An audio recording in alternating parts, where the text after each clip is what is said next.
Good afternoon, one and all. I'm Selva Prabhu, Training Manager for WAN-IFRA South Asia.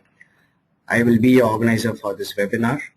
WAN-IFRA webinars are conceptualized to give update on business and technology in news publishing industry.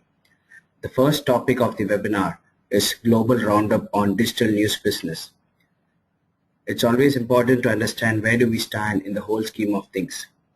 The webinar will focus on world trends, Indian trends, and why is the strategy stuck for most of the news publishers, and growing mobile in 2015. For this presentation, I'm happy to welcome Ben Shaw, Director of Global Advisory WAN-IFRA. Ben is a leading expert on digital media, providing independent advice on digital strategy and organizational change. Previously, he was Shaw Media's Chief Digital Officer and focused in driving digital revenue and audience for the digital products in the United States. He's a licensed Apple iOS developer and Apple certified help desk specialist. Ben joins us from Frankfurt, Germany. Just a small information to the participants. So the session will go on, and parallelly you can type in your questions to me. There's a question box on the right side of the panel, so you can just send your questions, and at the end of the session I can just read it out to the conference presenter, Ben Shaw. So now I hand over the session to Ben.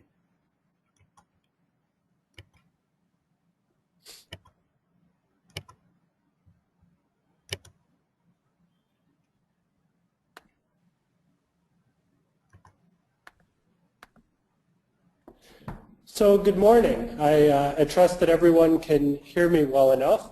My name is Ben Shaw. I'm the Director of Global Advisory here at WAN-IFRA, and I am very excited to talk to you today about a global roundup on the news business with a focus on India. Today I'm going to talk a little bit about some global trends, some Indian trends, why I think our strategy is stuck in general in this industry, and look at a successful model from the United States in innovation, and then talk a little bit about growing mobile in 2015. So without further ado, let's jump right in. WAN-IFRA is a member organization representing over 120 countries. We're based in Paris, Frankfurt, Singapore, India, in the United States, and even Mexico now. I'm based this morning or this afternoon for you from Frankfurt, and we represent over 18,000 publications and over 80 associations. As Selva mentioned, I'm the Director of Global Advisory. I'm focused on providing independent advice on digital strategy and organizational change. Over the previous decade, I was Chief Digital Officer and Chief Technology Officer for Shaw Media. We were over 100 print and digital products in the Midwestern region of the United States. So we're a regional company.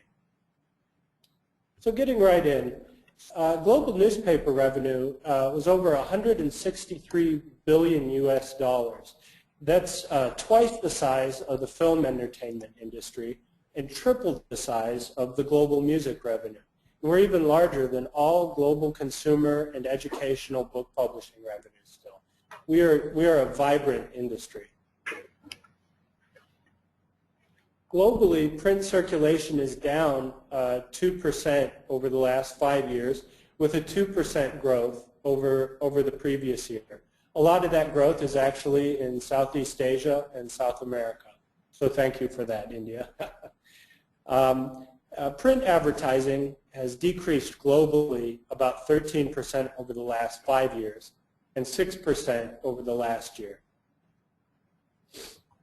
Digital circulation, on the other hand, is growing extremely fast. It really went from 0 over the last 5 years, so that's why 2,000% is showing. But the telling thing is over the last year that it's still growing by 60%. And by digital circulation, I mean people being willing to pay for content directly online.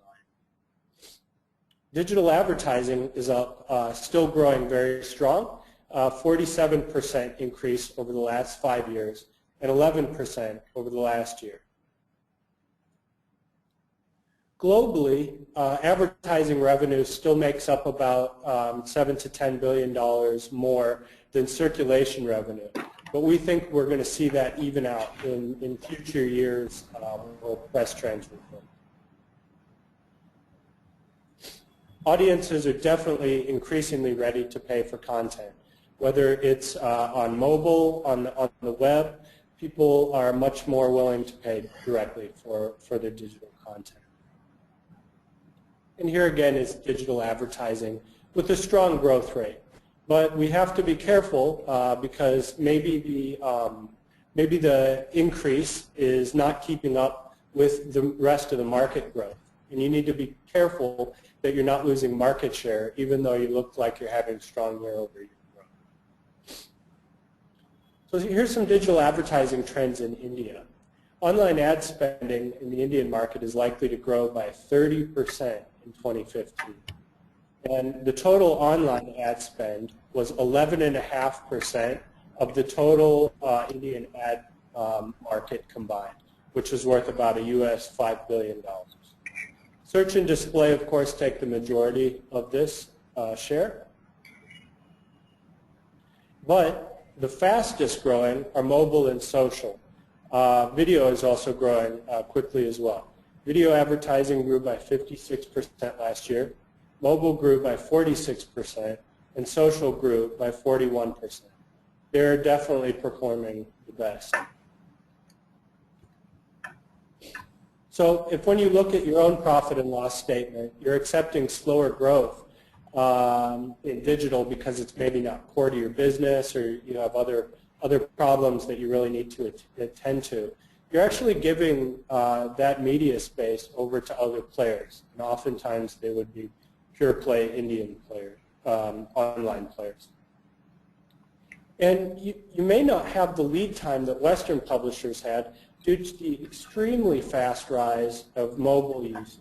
You know, Western publishers had the opportunity when desktops and laptops came for maybe about 10 years to try out different models, frankly unsuccessfully in a lot of cases. But in India, it seems like that all the growth will be coming through mobile and through languages. And this is happening very quickly, and it's happening globally at the same time.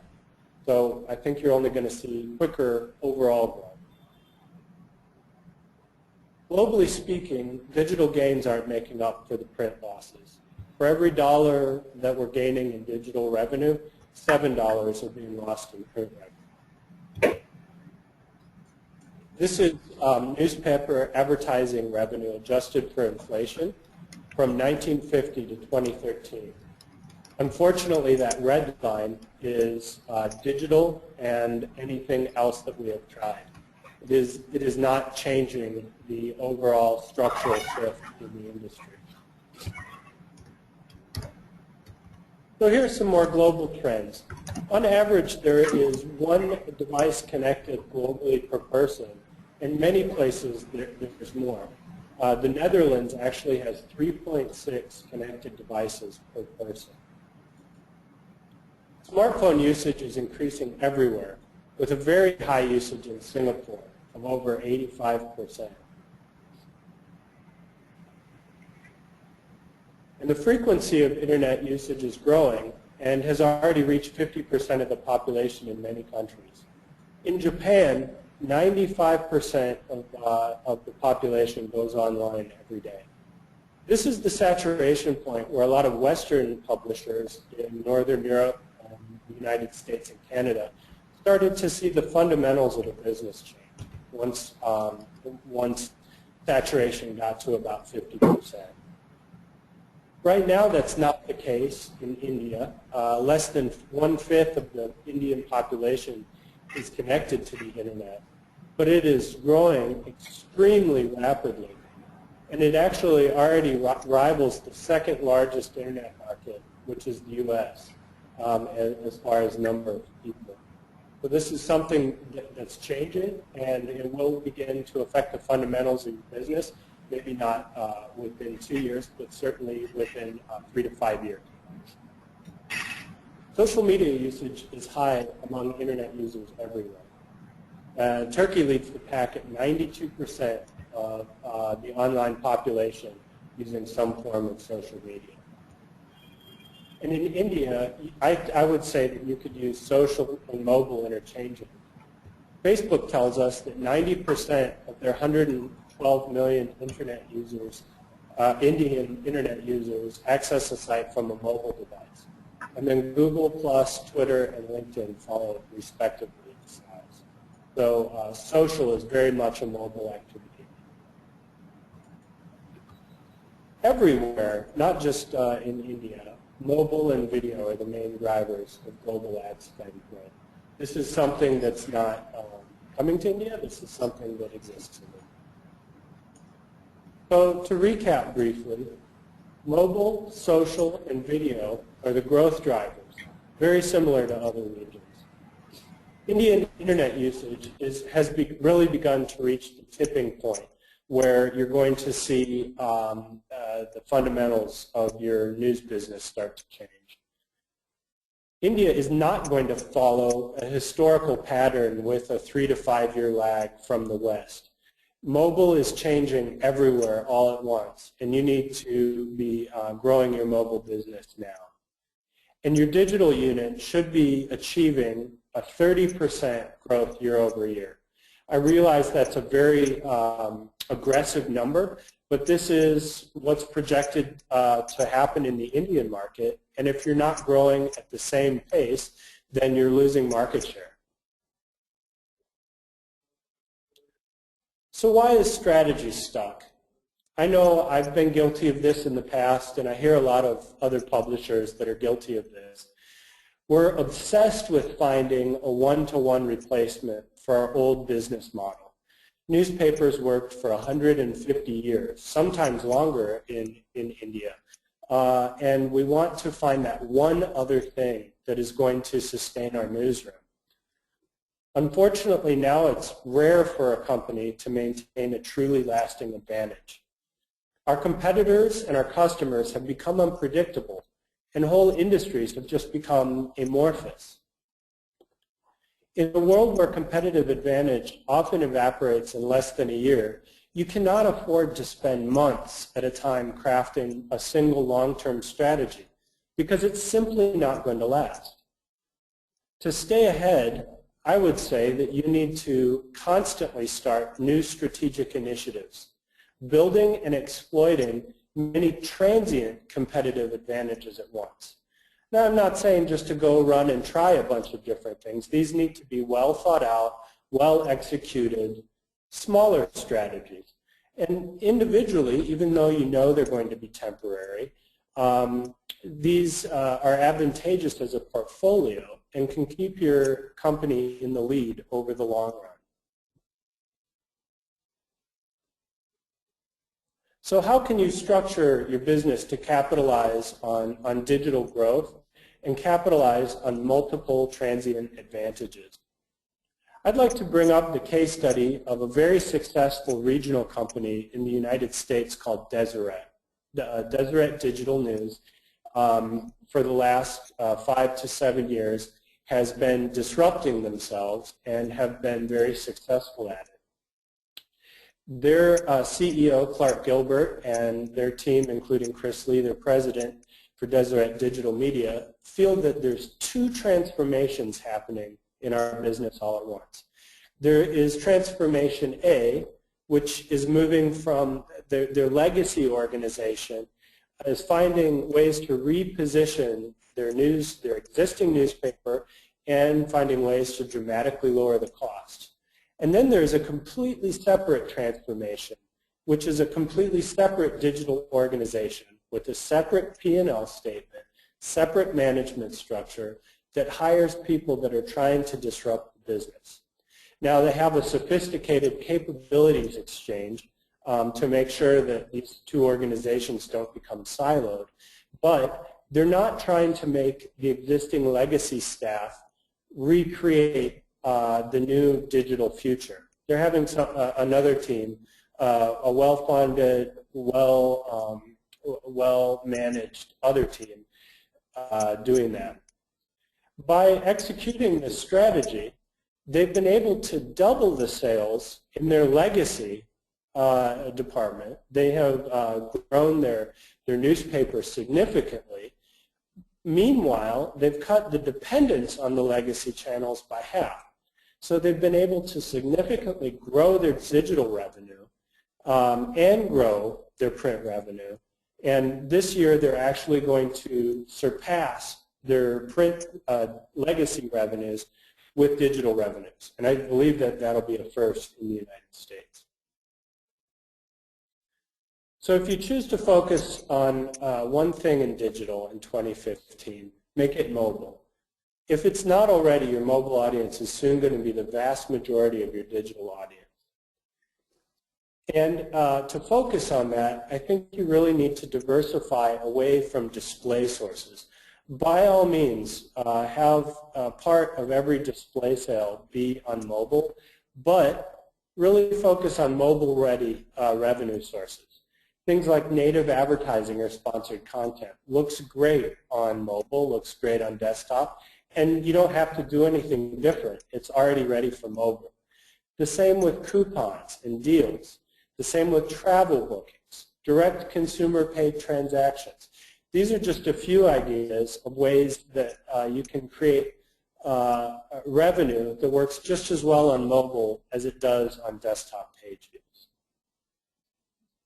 So with that, I'd like to thank you for attending this global business roundup on the news industry, and I would like to open it up for any questions that you might have.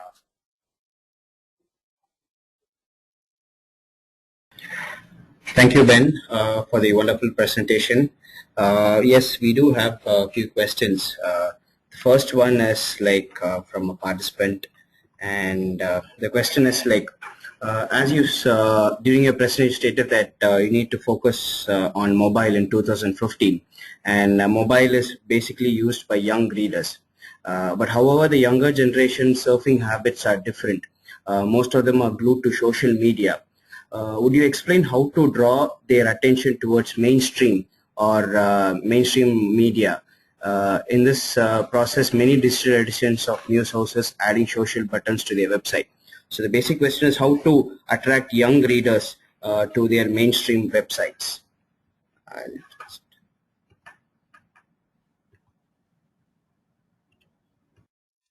Thank you. Thank you. That's an excellent question. And if I could rephrase that, I believe it's asking about mobile and young readers and attracting young readers to the website. So I would say that actually your entire audience is shifting to mobile. It is currently a younger audience, which is good, but I believe your entire audience is gradually moving over. One thing that the person asking the question very astutely observes is that social and mobile go together very well. So you need to develop the habit of your staff members and your editors of posting stories to social and engaging in questions and comments with your audience in social, whether it's Twitter, whether it's Facebook, whether it's Google+, whether it's YouTube. You need to solicit and drive people back to your site through that.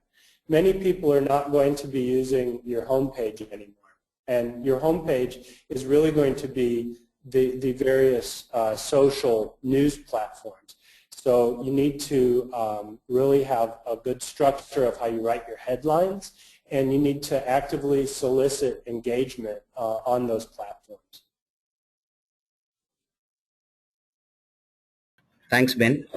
We have another question, and this is a good one. What should be the strategy to beat the news competition of Google?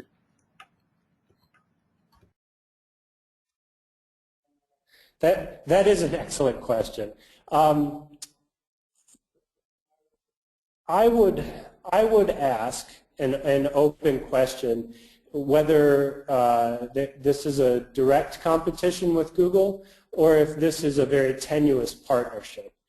The best way that you can control your future is to understand your audience, to be collecting your own data through having a good login and understanding your audience.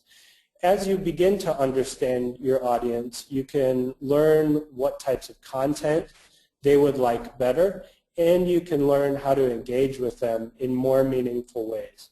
And as long as you're relevant and providing relevant information to your community, and that you're providing effective marketing solutions, and that you're advocates for your audience, I believe you're going to have a real future. And there will be big players like Google and Facebook that will come and go throughout the years that will provide opportunities and challenges for us. But as long as we're directly focused on helping solve our audience's information needs and challenges, then we'll have a strong future. Thanks, Ben. We have another good, interesting insight. In your presentation, the growth of digital advertising, 11%, and the digital circulation is 47%, are proportional. So what do you think of this insight? I'm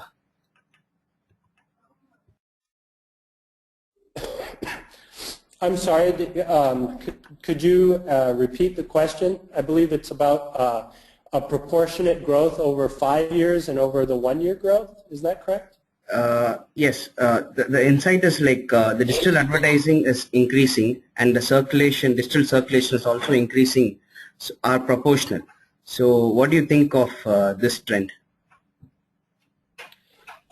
Yes, thank you very much. I think it's extremely important for publishers all around the world to find a balance between their direct readership revenue and their display advertising revenue. Programmatic advertising is going to change the fundamentals of display revenue online. It will make things cheaper and more effective for our advertisers, and it will also affect our revenues. Incidentally, we have a webinar coming up next Wednesday on programmatic advertising, which I encourage everyone to sign up for.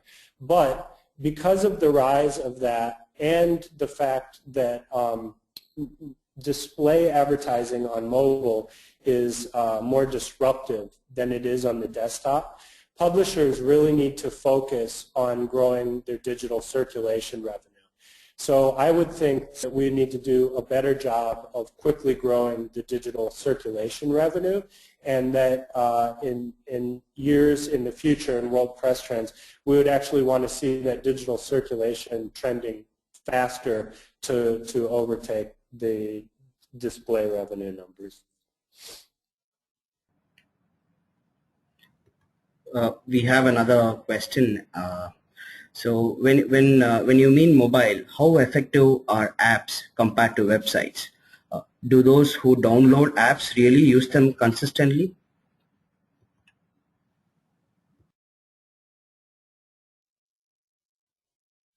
Wow, I am so impressed by the audience today. You guys have wonderful questions. In the past, in my own previous experience with a very limited development staff, I've gone back and forth between a mobile web only and apps. And indeed, there is research saying that people, when they download an app, if it's not one of the 6 core apps that they use, they will rarely use it.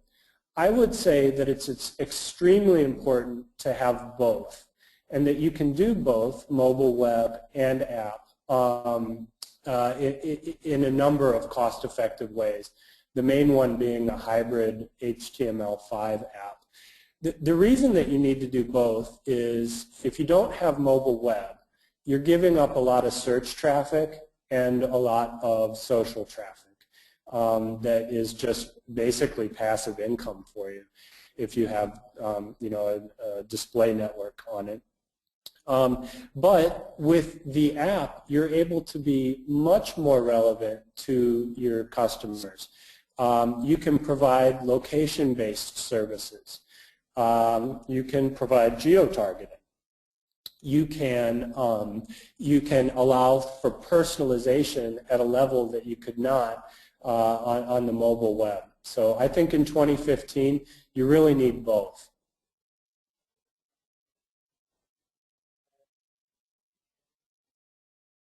Thanks, Ben. So we have one final question, which is again related to digital revenue.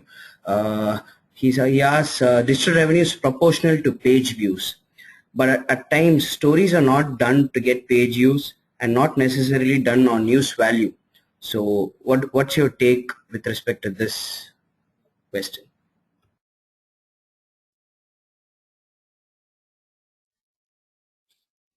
My apologies, Selva. Could you repeat the question one more time? Digital revenue is proportional to page views, but at times stories are done to get page views and not necessarily done on news value. So what's your take on this?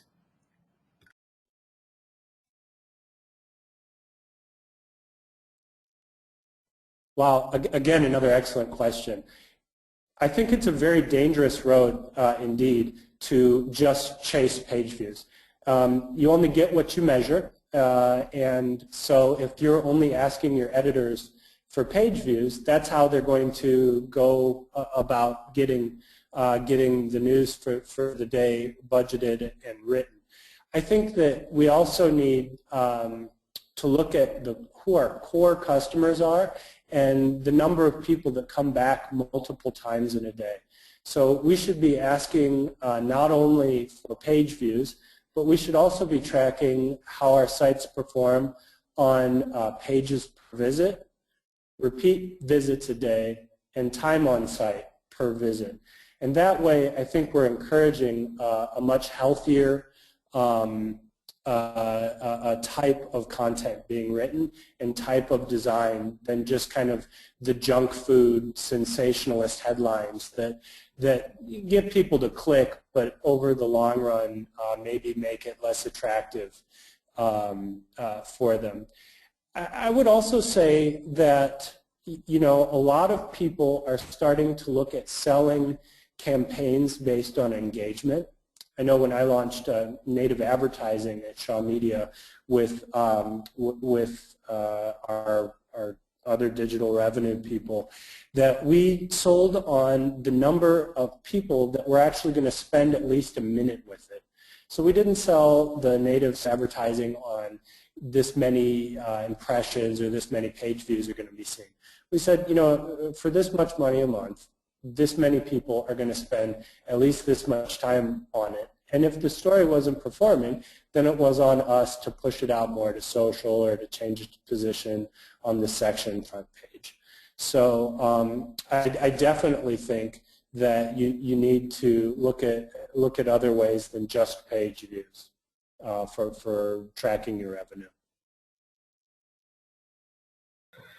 Okay, so thanks, Ben. So this has been a wonderful presentation, and I hope the participants took a lot of interesting insights from this presentation.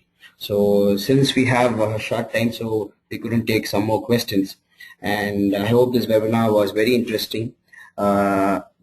On March 18th, 3 to 4 p.m. Central European Time, we have a webinar on programmatic advertising. I'll send you the link to register for this webinar with the follow-up email with respect to this webinar presentation. Hope you had a good time. Thank you. Until next time. Thanks, Ben. Thank you.